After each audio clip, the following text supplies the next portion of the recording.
আসলে অবচেতন স্বার্থ কি সয় না দেখো। দুর্জয় শীতকালটাকে পার করে তবে সে কোটটাকে খারিজ করে দিতে চাইছিল। কোটটার দুর্দশা দেখে তুমি শিউরে উঠেছিলে। তোমার চোখে যা ফুটেছিল তার নাম শুধু ক্রোধ নয়, আতঙ্ক। ঝলসাচ্ছিল তোমার দুটি চোখ। না মা, আমার গায়ে তুমি হাত তোলনি, কিন্তু চাউনি দিয়ে চামড়া পুড়িয়ে দিচ্ছিলে। সেই মুহূর্তে যেন স্নেহের ক্ষীর কেটে কেটে ঘৃণা হয়ে গেল।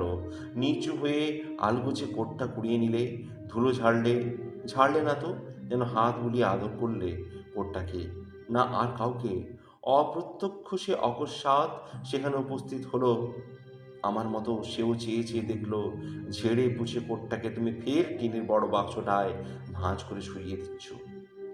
কোটটা আবার মিশে গেল অন্ধকারে, পড়ে রইল ন্যাপথলিনের বিকট গন্ধে এক অবশ্যকতে। কতকাল কে জানে, অথবা মরা কতিপয় সেই পোকারা প্রাণ ফিরে পেয়ে কি কোটটাকে ধীরে ধীরে খুঁটে খেয়েছিল, জানি না। ওই কোট আমি আর পরিনি। পরের শীতে সুধীর মামা আমাকে আর একটা কিনে দিয়েছিলেন, যদিও সেটা ছিটের। ওই শোক কখনো শান্ত সংযত থাকতো, কখনো বা মাত্রা ছাড়াতো। দিনের পর দিন এই দেখেছি। শীতের দিন তবু চট করে ফুরিয়ে যেত, কিন্তু গরমের লম্বা দিন আর কাটতে চাইতো না। খুব ধুলো উড়িয়ে দোলের দিন এলে গেল। কত রং মাখামাখি, কত ঢোলক, রাস্তায় কি উৎকট চিৎকার আর মাতামাতি। কিন্তু আমাদের বাড়িটা তার বিরস বিধবার চেহারা ধরেই রইল। একটু আবির কিনে এনে তোমাকে প্রণাম করবো যে আমার সেই সাহসও হলো না। শেষে দুপুরের পরে সবাই যখন ফিরে যাচ্ছে, আমি তখন আর থাকতে পারলাম না। বললাম, মা একটু রং কিনে আনি। তুমি যেন ভয় পেলে। খেলবি? না, তোমার পায়ে দেবো শুধু। আমি তাকিয়ে আছি, তুমিও কিছু বলছো না। অনেক পরে আস্তে আস্তে বলল, যা। টাকা হাতে দিয়ে বলল, এই সঙ্গে বাজার থেকে ঘি রঙের কয়েক গাছি ডিএমসি সুতো কিনে আনিস। তোমার হাতে বোনা চমৎকার কারুকার্য করা লেখাটা কতদিন আমাদের ঘরের দেওয়ালে ঝোলানো ছিল বলো তো।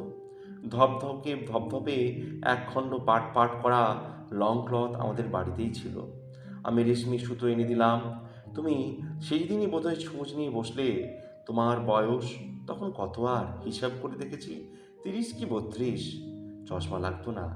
চারপাশে লতাপাতার নকশা হলো চারপাশে লতাপাতার নকশা হলো, কোণে কোণে পাখি। বিকালে সুধীর মামা এলেন। ওটা কি করছো? একটু অপ্রতিভ হলে বোধ করি।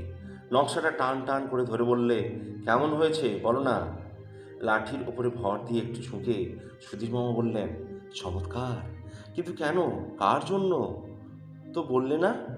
দিন যে কাটতে চায় না সুধীরদা, তাই ভাবছিলাম ওর জন্যে, ওর কথা ভেবেই একটা কিছু করি।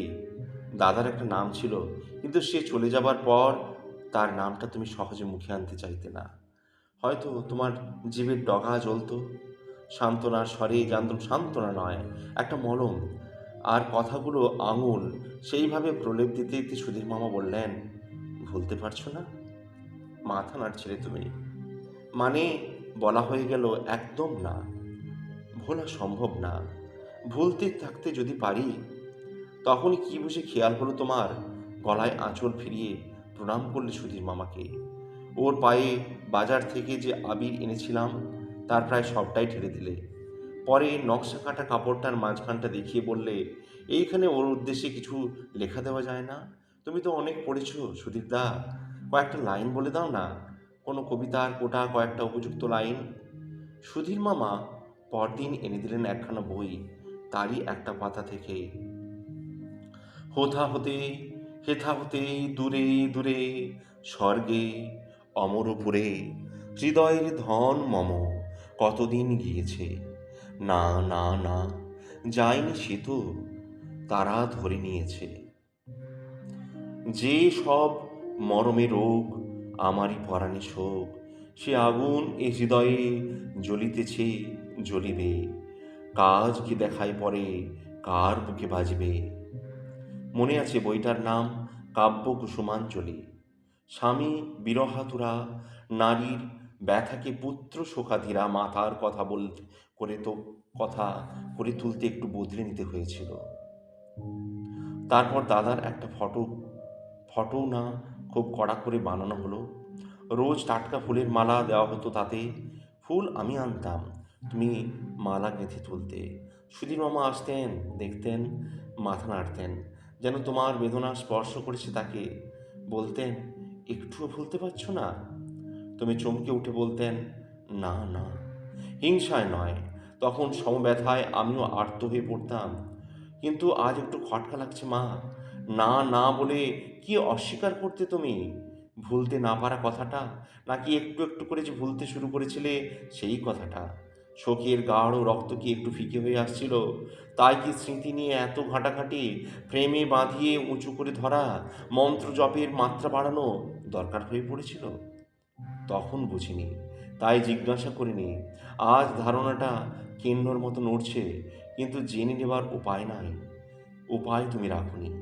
বাবাকে বোধ হয় আর তার দিন কয়েক পরেই দেখা গেল। সেও হঠাৎ। শীতকালে যেমন করে শরীরের চামড়া ফাটে, যেমন করে প্রখর জ্যৈষ্ঠে মাঠ, আমাদের সংসারেও তেমনই তেমনই করে কেমন সব ফাট ধরতে লাগলো। অন্তত তুমি যেভাবেই দেখো, আমি ওইভাবেই দেখেছিলাম। ভালো হোক মন্দ হোক, ততদিন এভাবেই চলছিল।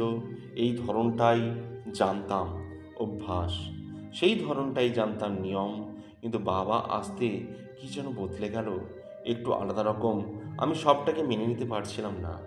মা, তুমি কি কিছু মনে করবে যদি জনান্তিকে এখানে বাবাকে কিছু লিখি?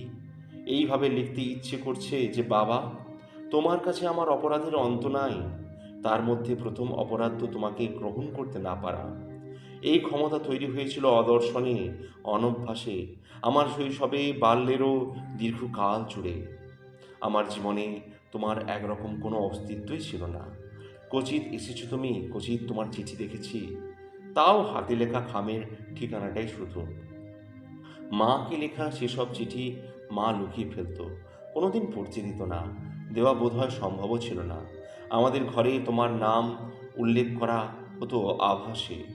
শুনে শুনে যে ছবিটা আন্দাজে তৈরি হয়েছিল মনে, সে ছবি এক নির্বিকার বাইরের জনে, যে সংসারের দায় নেয় না, পুত্র পরিজনের প্রতি যার স্নেহ নয় যথোচিত, সর্বদাই সে রাজবন্দী হয়, নয় ভব করে। মাঝে মাঝে কখনো কখনো বছরের পর বছর পাড়ি দিয়ে বিদ্যুৎ চমকের মতো সহসা ঝলসে যেত। নিজের পরিবারে নিজের জন্য বিশেষ কোনো আসন তার জন্য রক্ষিত ছিল না, অন্তত আমি দেখিনি কোনো কালে। যদিও বা থেকে থাকে, আমি তখন জন্মাইনি। সধবা থেকেও যিনি জীবনযাপন করেছেন যেন শুভ্র শূন্য এক বিধবা, যার কপালটা ছিল কখনো সূর্য ওঠেনি তাতে। শুকতারা জ্বলছে সেই স্নিগ্ধ শীতল স্নিগ্ধ আকাশের মতো। তিনি ব্যবহারিক সুচিতায় তোমার জন্য বাবা সবখানি নিজ সন্তর্পণে সংরক্ষিত করেও রাখেন। তার অন্তরের কথা আমি জানি না, দিঘিনের অন্তর কাটা না হলে ধীরে ধীরে বুঝে আসে। আর আমারটা তো কখনো কাটাই হয়নি, বোঝাই ছিল। নিরামিষে অভ্যস্ত যে, সে যেমন হঠাৎ পাতে মাছ দেখলে অরুচিতে আক্রান্ত হয়, তার চেয়েও বরং একটা তুলনা নিয়ে বলি। কর্ণের প্রাণে যেমন তার প্রকৃত মাতার জন্য হাহাকার ফুলিয়ে এসেছিল, প্রয়োজন এসেছিল শুকিয়ে, আমারও তাই। বাবা ক্ষমা করো, তোমার আকৃতি প্রকৃতি কিছুই তখন আমার গ্রহণীয় মনে হয়নি। তুমি যেন উৎপাতের মতো একটা অবাঞ্ছিত অনাবশ্যকতা, কারণ একটা প্রতিরোধ, একটি বিরোধিতা আগে থেকেই লালিত ছিল। খুব জ্বর হয়েছিল সেদিন মাঝরাতে। ভিজে সকালটা চোখ খুলতেই চাইছিল না।